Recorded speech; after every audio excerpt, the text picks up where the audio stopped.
감사합니다. 오늘 하나님께서 주시는 말씀 함께 보시겠습니다.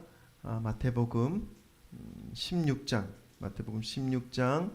18절 19절 우리 두 절입니다. 마태복음 16장 18절과 19절 짧은 말씀 두 절이니까 우리 함께 합독 한번 해보도록 하겠습니다.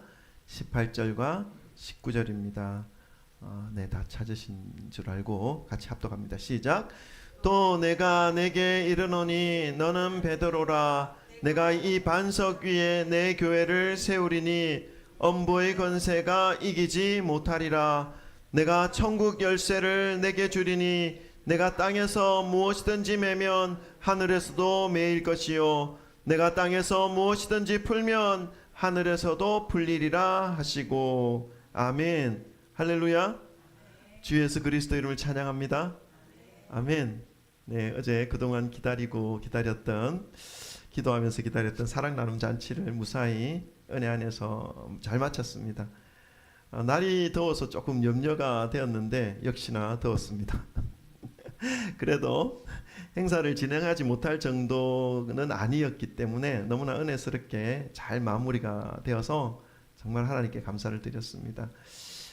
반개탕 130개를 계약 주문했는데 그 사장님이 넉넉하게 130개를 초과해서 아주 넉넉하게 그리고 또 맛있게 준비해 오셔서 모든 분들이 먹을 때마다 너무 만족해하는 모습을 보는 것만으로도 너무 행복했고 감사가 되었습니다. 교회가 이곳에 있다는 것을 알리고 또 예수님의 사랑을 또 전할 수 있어서 너무 큰 감동이었습니다.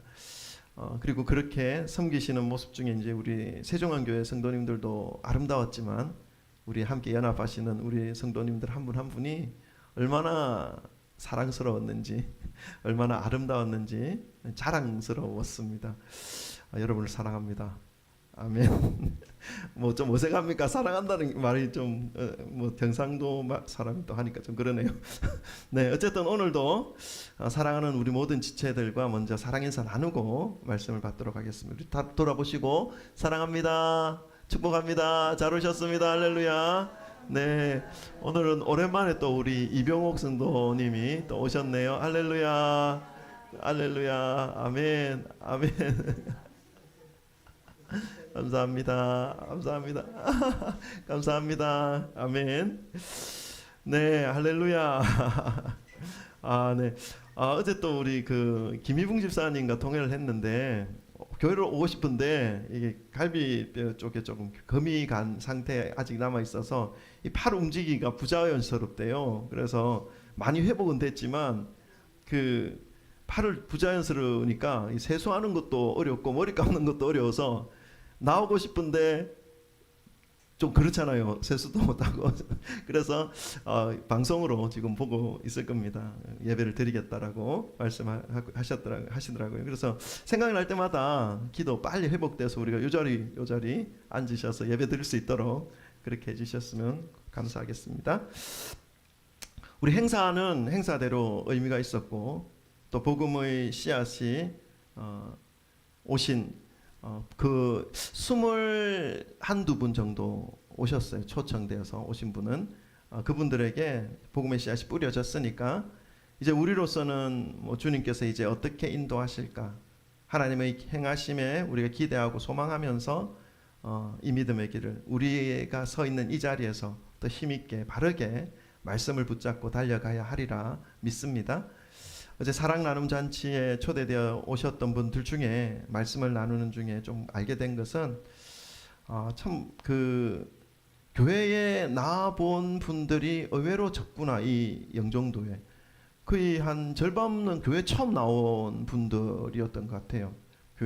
물론 교회 다니시는 분들도 오신 분도 계시지만 그래서 교회 처음 나온 분들이 생각보다 많으셔서 오늘 그 중에 한 분이라도 오실 줄 알고 교회에 대한 말씀을 좀 준비했는데 뭐 그래도 우리도 교회가 어떤 곳인지 알아야 되니까 그죠? 교회에 대한 말씀으로 오늘 좀 준비를 했습니다.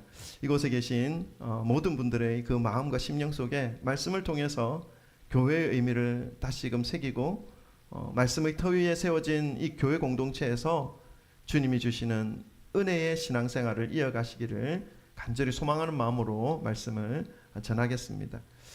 오늘 본문 말씀은 베드로의 고백을 들으신 예수님께서 베드로에게 해주신 말씀입니다. 베드로가 예수님께 뭐라고 고백했을까요? 앞부분에 나오는데 잠깐 설명해 드리면요, 예수님이 이제 사역을 하시다가 병자도 고치시고 귀신도 물리치시고 하니까 사람들이 예수님에 대해서 이렇쿵 저렇쿵, 아 엘리야다, 죽었던 세례 요한이 다시 살아났다, 뭐 이런 일들, 이런 말들로 예수님을 이해하기 시작한 거예요. 그래서 제자들에게 너희는 나를 누구라 하느냐, 누구라 생각하느냐 예수님 묻죠. 그랬더니 뭐 제자들 중에도 잘 설명을 못해요. 엘리야라고 말합디다. 모세 같은 능력을 가진 분이라고 말합디다. 뭐 이런 얘기를 막 하는데 베드로가 주는 살아계신 하나님의 아들이요, 주는 그리스도시요 살아계신 하나님의 아들입니다 라고 하는 고백을 하는 거예요.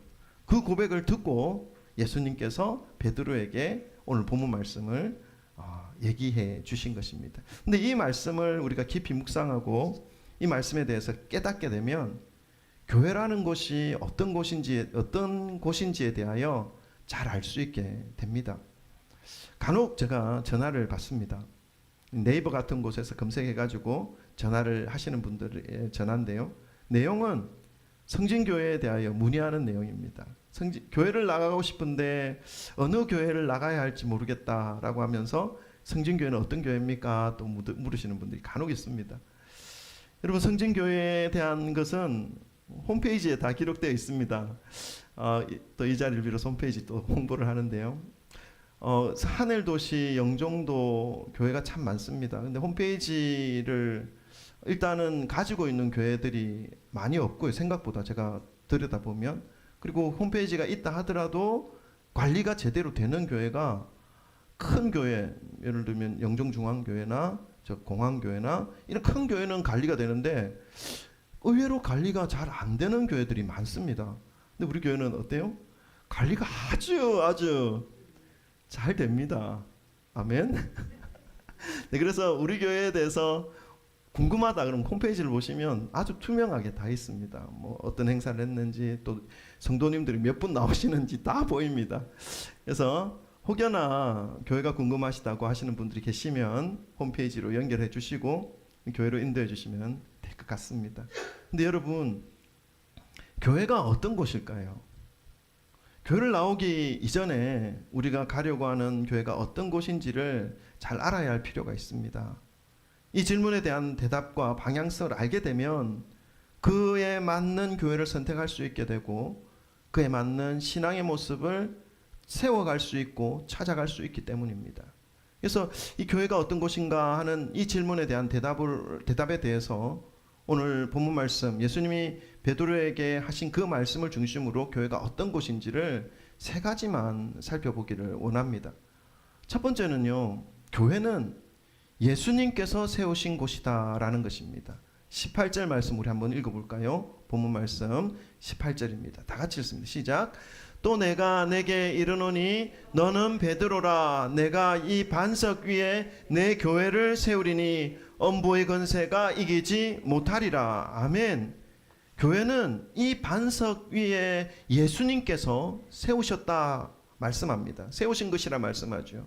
근데 이 말씀을 잘못 해석하고 이해하는 그러한 경우도 있습니다. 가톨릭에서 좀 그런데요.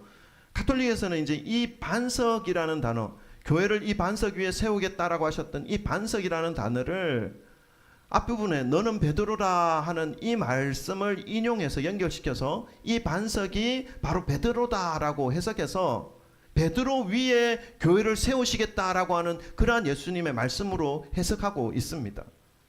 그렇게 해가지고 지금 어떻게 되고 있습니까? 가톨릭이 베드로부터 교회가 세워졌고 베드로가 교회의 반석이 되어 있고 그리고 교회를 다스리는 사제권이, 교회를 다스리고 치리하고 이끌어가는 사도권이 베드로로부터 시작되어서 지금 로마 교황청의 교황까지 그 베드로의 권위가 이어지고 있다라고 믿고 있는 것이죠. 그래서 가톨릭에서 말씀보다 교황의 권세와 위치가 더 높이 세워져 있는 상황입니다. 그러나 여러분, 이 해석은 완전한 오류입니다. 예수님은 인간 베드로 위에 교회를 세우시겠다라고 말씀한 것이 아닙니다. 어떻게 알면, 어떻게 해서 그런 해석이 나옵니까? 어떻게 그걸 알 수 있습니까? 또 질문하실 수 있는데요. 이 반석 위에 내 교회를 세우리니 라고 하는 이 말씀을 원어로 보면요, 이 반석이라는 단어가 페트라라는 단어로 쓰고 있습니다. 이 페트라라고 하는 단어는 여성 단수 명사입니다. 우리 그 외국어에는 단수, 복수, 여성, 남성 이게 다 정해져 있잖아요. 외국어에는. 우리나라는 그런 거 없이 그냥 우리가 다 쓰고 있는데, 독일어나 불어나 뭐 이런 단어에는 헬라어, 히브리어 다 그렇습니다. 여성 명사, 남성 명사, 복수, 단수 다 있습니다. 근데 이 페트라라고 하는 것은 여성 단수 명사입니다. 근데 베드로라고 하는 이 반석 위에 내 교회를 세우겠다는 이 반석은 페트라라고 되어 있고, 이 베드로라고 하는 이 베드로는, 너는 베드로라 할 때 이 베드로는 페트로스입니다. 그 말은 이 페트로스는 남성 단수의 이름입니다. 그러니까 반석이 만약 베드로라면 똑같아야 되는 거죠. 근데 여성 단수이고 남성 단수라는 겁니다. 다르다는 겁니다. 원어 성경을 조금만 깊이 살펴보면 금방 알 수 있는 것이죠. 그렇다면 예수님께서 이 반석 위에 예수님의 교회를 세우시겠다라고 말씀하셨을 때 그 반석은 무엇일까요? 이해가 따라오십니까? 예수님께서 이 반석 위에 교회를 세우시겠다라고 하는 이 반석, 페트라는 무엇일까요? 페트로스는 아닌 걸 우리가 원어로 이해했습니다. 그죠? 페트라라고 하는 건 뭐냐 하면 여성 단수인데, 그것은 베드로가 아니고 주는 그리스도시요 살아계신 하나님의 아들입니다라고 하는 이 베드로의 믿음의 고백 그 자체를 지칭하는 말입니다. 그런 그 믿음의 고백 위에, 그것이 믿음의 고백이 반석이 되었다는 것입니다. 그 믿음의 고백의 반석 위에 주님의 교회를 세우시겠다라고 하는 말씀이 되는 것이죠. 그 믿음의 고백 위에 예수님께서 친히 교회를 세우셨다는 말씀입니다. 어떤 한 건물을 지을 때 그 건물의 주인이 누구인가, 그리고 그 건물을 누가 짓는가 하는 것은 그 건물의 가치를 결정할 뿐만 아니라 그 건물이 믿을 수 있는가, 신뢰할 수 있는 건물인가, 그 건물이 많은 사람들에게 은혜와 혜택을 줄 수 있는 건물인가, 아니면 그 건물이 죄를 지을 수 있는 죄의 온상이 되는 건가 하는 이 모든 것들을 결정할 수 있는 아주 중요한 요인이 될 수 있는 것입니다. 그런데 예수님께서 이 베드로의 고백을 들으시고 그 고백 위에 예수님께서 그 고백, 그 반석, 고백의 반석 위에 내 교회를 세우시겠다라고 말씀하신 것입니다. 교회의 주인이 누구인지를 정확하게 말씀해 주신 것이죠. 그리고 그 교회를 누가 건축하고 있는가 하는 것도 말씀해 주신 것입니다. 교회의 주인은 예수님이시요 예수님께서 건축해 가고 계시는 곳이 바로 교회라는 것을 가르쳐주고 있는 것입니다. 모든 교회의 주인은 예수 그리스도시며 주님께서 세우시고 주님께서 지어가고 계시는 것이다라는 것을 말씀해 주는 것이죠. 이 말씀은 주님께서 교회를 보증하신다, 책임지신다, 온전하게 하신다라는 말씀의 의미입니다. 온 천지를 만드신 예수 그리스도께서 교회를 책임져 주시겠다는 의미이죠.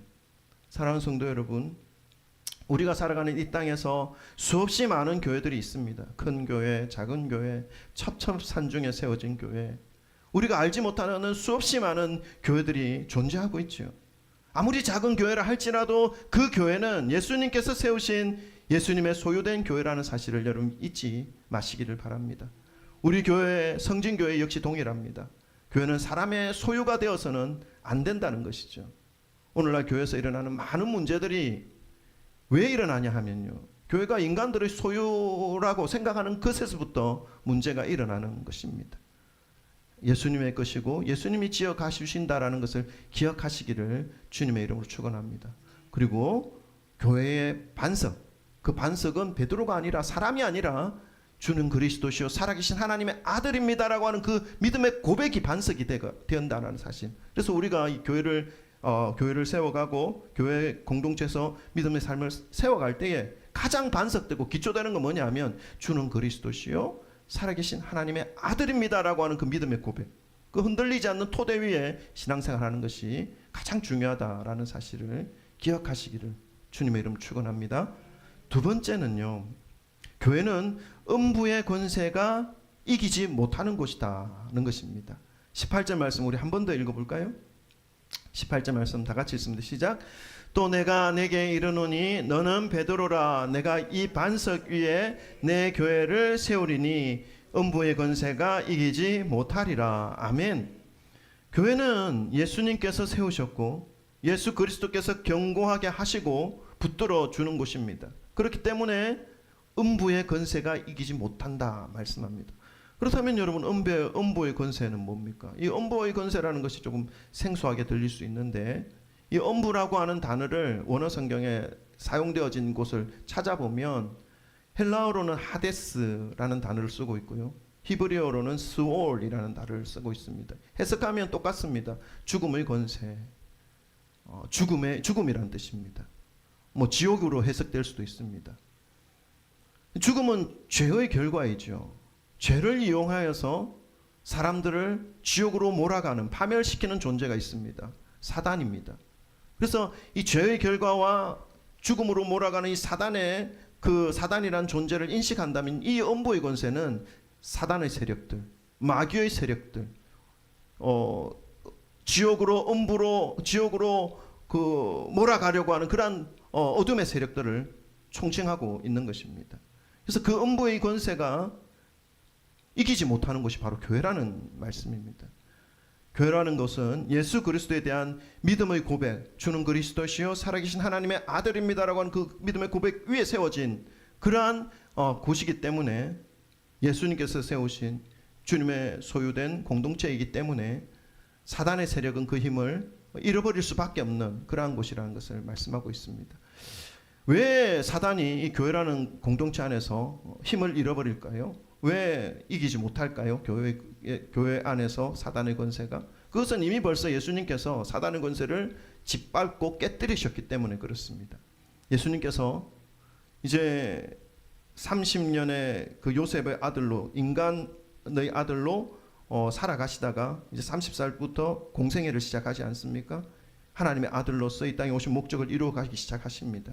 자, 그 말씀이 마태복음 4장부터 시작되는데, 공생애를 시작하기 이전에 시작하시면서 예수님께서 사단과 결투를 하시죠. 40일 금식한 이후에 광야로 성령께서 인도하셔서 거기서 사단과 결투를 합니다. 자, 사단이 굶주린 예수님 앞에 나와서 뭐라고 말합니까? 너가 만약 하나님의 아들이라면 이 돌들을 떡덩이가 되게 하라 말씀하죠. 유혹하죠. 얼마나 배고픈데, 그죠? 예수님이 배를 줄이고 있는 그 상황 속에 사단은 그 예수님의 약점을 압니다. 먹고 싶은 거죠. 근데 네가 정말 하나님의 아들이 맞다면 이 돌들 떡으로 만들어서 네가 뭘 먹는 거야? 대수냐? 뭐 다 할 수 있는 거 아니냐? 이렇게 유혹합니다. 그때 예수님 뭐라 말씀하시죠? 사람이 떡으로만 살 것이 아니요 하나님의 입으로부터 나오는 모든 말씀으로 살 것이다. 말씀으로 사단의 그 유혹을 물리칩니다. 여러분, 우리가 신앙생활 하는 것에 있어서도 유혹되는 가장 중요하고도 가장 근본적인 유혹이 뭡니까? 먹는 문제입니다. 주일날 예를 들면 중요한 계약 때문에 예배를 못 드리고 주일을 지키지 못하는 그러한 상황 속에 있을 때 유혹을 받게 되죠.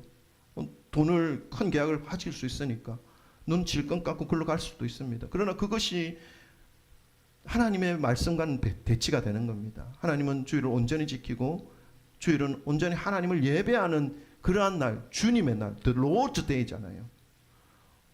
그런 목적으로 우리를 부르셨고 예배를 드리게 하는 것이, 예배를 드리는 것이 하나님이 기뻐 받으시는 그러한 모습인 것입니다. 그런데 먹는 문제에 부딪힐 때 이러한 유혹을 받을 수 있다는 것입니다. 그러나 예수님은 그 문제 앞에서도 하나님의 말씀으로 물리치셨습니다. 우리도 예수님의 모습을 본받는다면 그러한 유혹이 올 때 하나님의 말씀을 기억하면서 우리가 취하여야 할 모습이 예배의 모습이다, 예배의 삶이라는 것을 인식하고 이겨낼 수 있어야 하는 것이지요. 기억하시기를 바랍니다. 사단을 물리치셨습니다, 예수님께서. 그리고 또 두 번째는 뭐 어떤 유혹을 합니까? 사단이 성전 꼭대기에 올라가서 너가 만약 하나님의 아들이라면 뛰어내려라. 그러면 천사가 나타나서 네가 발에 땅에 닿기 전에 지켜줄 거다 말하죠. 이것도 어떤 하나님의 능력, 하나님의 아들의 능력이라면 당연히 할 수 있는 일입니다. 그런 하나님 예수님이 이 사단의 능력을, 사단의 유혹을 물리치시죠. 주 너의 하나님을 시험하지 말라 말씀합니다. 여러분, 이것은 사단이 무엇을 유혹하는 걸까요? 예수님의 능력. 높은 성전 꼭대기에서 뛰어내려도 발이 상하지 않고 몸이 상하지 않는 그런 모습을 많은 사람들이 봤을 때 어떻습니까? 우와, 대단하다, 예수님의 능력, 이렇게 추앙할 수도 있습니다. 그러나 여러분, 이 예수님께서 추앙받기 위해서 이 땅에 오신 것 아닙니다. 모든 인류를 구원하시기 위해 십자가에 죽기 위해서 오신 것이죠. 그 과정 속에서 기적을 나타내고 표적이 나타남으로 사람들이 특별하신 분이다라고 인식하는 것이지, 예수님 자체가 그것을 목적으로 하진 않았습니다. 그것을 목적으로 했으면요, 예수님은 가장 최고의 부자가 됐겠죠. 우리 이 땅에서, 이 나라의 역사 이래로 그럴 만한 능력이 있는 분이니까요. 그러나 그렇게 하지 않았습니다. 십자가를 위해서, 오직 십자가에 가기 위해서 필요한 것이라면 표적과 기적과 이적을 나타내신 것이죠. 목적은 바로 십자가의 죽음이었습니다.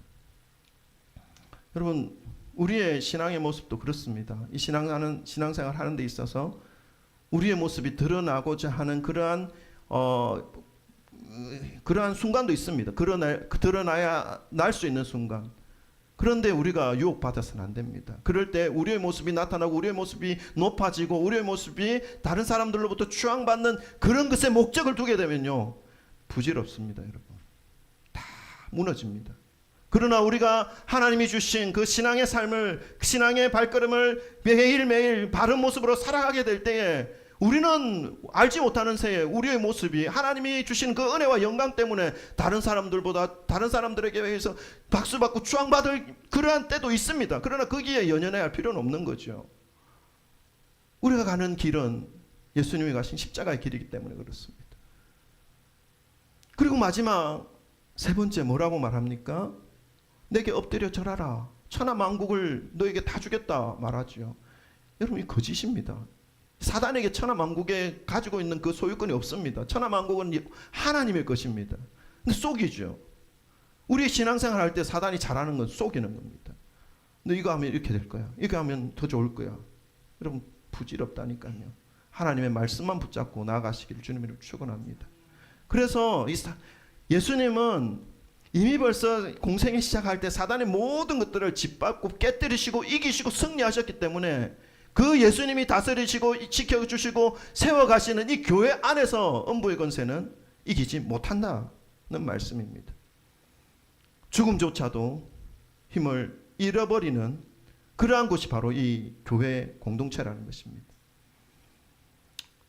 교회의 주인이신 예수 그리스도께서 이미 벌써 죽음의 능력조차도 무너뜨리셨고 죽음을 정복하셨기 때문에 그렇습니다. 십자가에서 죽으셔서 정말 예수라는 인물은 힘이 없는 인물이구나, 모든 사람들이 그렇게 생각했을 것입니다. 사단의 계략이 이겼다라고 생각했을 것입니다. 그러나 3일 만에 죽음도 그 예수를 가두지 못하고 죽음에서 부활하신 예수 그리스도를 보여주심으로 죽음조차도 예수님을 어떻게 할 수 있는 것이 아니다라는 것을 가르쳐 주신 거죠.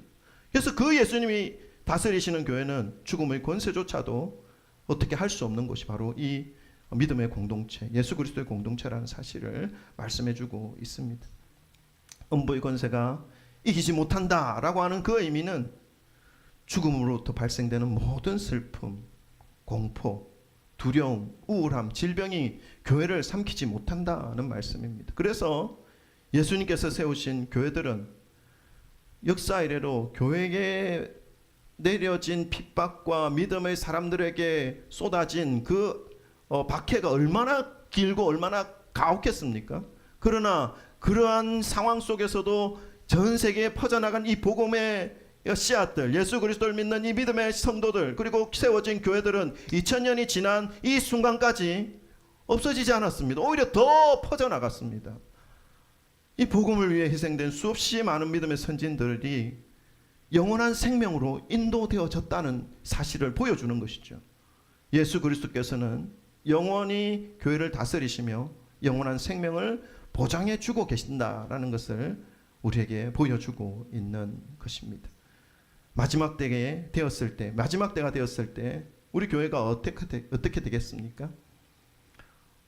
없어질까요? 사라질까요? 성경은 마지막 때에 예수님께서 심판주로 이 땅에 재림하실 그때에도 교회가 마지막까지 승리할 것이라는 것을 가르쳐주고 있습니다. 계시록 17장 14절에 이 말씀이 있습니다. 네, 우리 한번 다 같이 읽어볼까요? 다 같이 읽습니다. 시작. 그들이 어린 양과 더불어 싸우려니와 어린 양은 만주의 주시오 만왕의 왕이심으로 그들을 이기실 터이요 또 그와 함께 있는 자들 곧 부르심을 받고 택하심을 받은 진실한 자들도 이기리로다. 아멘. 마지막 순간에 일어날 일들입니다.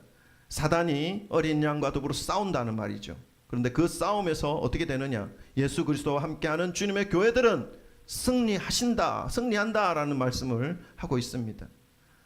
방금 읽으신 계시록 말씀에서 그와 함께 있는 자들, 곧 부르심을 받고 택하심을 받은 진실한 자들, 이들이 바로 주님의 교회들이라는 사실입니다. 사랑하는 성도 여러분, 교회는 늘 사단의 공격의 대상이 되어 왔고 앞으로도 그러할 것입니다. 하나님으로부터 멀어질 수 있는 환경과 상황을 늘 만들어 놓고 하나님의 뜻을 지키고 따르는 그 일들을 하지 못하도록 무기력한 상태가 되도록 계속 사단은 공격할 것입니다. 그러나 예수님께서 통치하시고 주인 되시고 붙잡고 계신 교회는 승리할 수밖에 없다는 사실을 기억하시기를 주님의 이름으로 축원합니다. 그래서 주님이 세우신 교회는 끝까지 주님의 말씀에 붙잡혀 있어야 한다는 사실, 그리고 그 예배를 통해서 주님의 다스리심을 선포하고 주님과 동행하며 세워져야 한다는 사실을 우리 기억해야 하는 것입니다. 어떤 한 사람이 그 중심이 되거나 예수님 아닌 다른 어떤 힘에 의해서 유지되어지는 것이라면 그 교회는 불안합니다. 완전하지 않습니다. 무너질 가능성이 있습니다. 우리의 삶도 역시 마찬가지입니다. 왜냐하면 우리 스스로가 성령이 거하시는 전 바로 교회이기 때문에 그렇습니다. 우리 개인의 힘을 의지한다든지 다른 어떤 사람의 힘을 의지하며 살아간다면 끝까지 이 믿음의 길을 승리할 수 없습니다. 예수 그리스도께서 함께 하시는 주님의 교회에 음부의 권세가 이기지 못한다는 그 사실을 마음에 새기심으로 우리의 일생을 주님께서 다스리시도록 예수 그리스도께서 세워가시도록 올려드리시고 우리가 신앙생활을 하는 그 주님의 교회가 크든지 작든지 많은 사람이 모였든지 그렇지 않든지 할 것 없이 그리스도가 중심이 되어 모든 일들과 사역과 사명을 감당하는 그러한 교회가 될 수 있도록 우리 스스로가 예수 중심이 되어진 그러한 신앙의 모습으로 서로 하나 되어 주님을 섬기시는 그 모습이 필요하다는 것을 말씀하고 있습니다. 음부의 권세가 교회를 이기지 못한다는 사실 기억하시기를 바랍니다. 그런 것이 교회라는 것이죠. 세 번째는요. 첫 번째는 뭐였습니까? 예수님께서 세우시고 예수님께서 지키시고 이끌어 가신다. 두 번째는 음부의 권세가 이기지 못한다. 세 번째는요. 교회가 어떤 곳인가 하면 천국의 열쇠를 가지고 있는 곳이다 말씀해 주고 있습니다. 우리 19절 말씀도 한번 읽어보겠습니다. 19절 말씀 다 같이 읽습니다. 시작. 내가 천국 열쇠를 내게 주리니 내가 땅에서 무엇이든지 매면 하늘에서도 매일 것이요 내가 땅에서 무엇이든지 풀면 하늘에서도 풀리리라 하시고. 아멘. 천국 열쇠를 가지고 있다라고 하는 것은 어떤 의미겠습니까, 여러분? 교회를 통해서 천국 복음이 계속 전파되고 있죠. 그리고 구원이 선포되고 있습니다. 이것은 무엇을 의미하는 것입니까? 예수님께서 말씀해 주신 그 천국 복음, 구원의 복음, 예수님의 그 십자가를 믿는 그 믿음으로 인해서 구원이 선포되어지는 곳, 그것이 바로 주님의 교회죠. 주님의 교회들로 인해서 그 구원의 메시지가 선포되어지고 또 다른 교회들이 그 메시지로 인해서 그 말씀들로 인해서 다시 세워지고 계속해서 이 구원의 문들이 하나씩 점점 많아지고 있다는 것입니다. 열리고 있다는 것입니다. 그것이 바로 교회이고 그 일을 가능하게 하신 것이 바로 예수님께서 맡기신 천국의 열쇠라는 사실을 말씀하고 있습니다. 그러므로 그리스도를 믿는 주님의 백성들, 성도님들은 주님이 세우신 교회들을 통하여 천국의 축복과 구원의 은혜를 받아 누릴 수 있게 되는 것이죠. 오늘날 교회가 점점 더 세속적으로 물들어가고 있는 이 시대에 정말 이 말씀을 우리 성도님들이 기억하시고 깨닫게 되심으로 다시금 교회를 교회되게, 예배를 예배되게, 교회의 원래 가치를 회복시키실 수 있도록 우리가 서로 기도하고 또 세워주고 함께 북돋아 주어야 할 줄 믿습니다. 교회가 회복될 때에 주님이 맡겨주신 이 천국 열쇠로 더욱 능력 있는 복음이 교회마다 선포되어질 것이고, 그것으로 인해서 구원의 문이 더욱더 많은 사람들에게 열려질 수 있게 된다는 사실을 기억하시기를 주님의 이름으로 축원합니다. 예수님께서 맡기셨고 천국의 그 축복문을 열고 닫는 그 권세와 능력을 가진 이 교회가 예수님의 통치하심을 절대적으로 따르며 순종하며 살아가는 그 과정에서 천국의 열쇠, 복음을 선포하며 복음 선포로 인해서 천국의 문이 열리게 하는 그러한 모습으로 사역을 감당하게 될 때에 교회는 주님께서 주신 사명을 감당할 수 있다라는 것입니다. 그리고 각 교회 성도님들은 세속적 가치에서 벗어나서 이제 영혼이 회복됨으로 천국을 가슴에 품고 이 땅에서 예수님께서 승리하셨던 것처럼 모든 사단의 유혹과 사단의 그 시험으로부터 말씀과 함께 승리할 수 있게 된다는 사실을 기억하시기를 주님의 이름으로 축원합니다.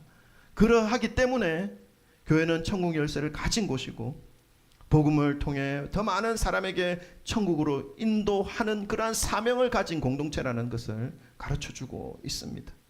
교회가 어떤 곳인지를 오늘 말씀 두 구절을 통해서 우리가 함께 살펴보았는데요, 이 말씀을 바르게 깨달으셔서 오늘 본문 말씀에서 말씀해 주신 이 세 가지 모습과 사명에 있는 교회에서 신앙생활을 해나가시기를 주님의 이름으로 축원하고, 우리 성진교회가 바로 그러한 교회가 될 수 있도록 저와 여러분이 더욱더 말씀에 순종하심으로 믿음을 세워가시기를 주님의 이름으로 간절히 축원합니다. 기도하겠습니다. 자, 기도할게요.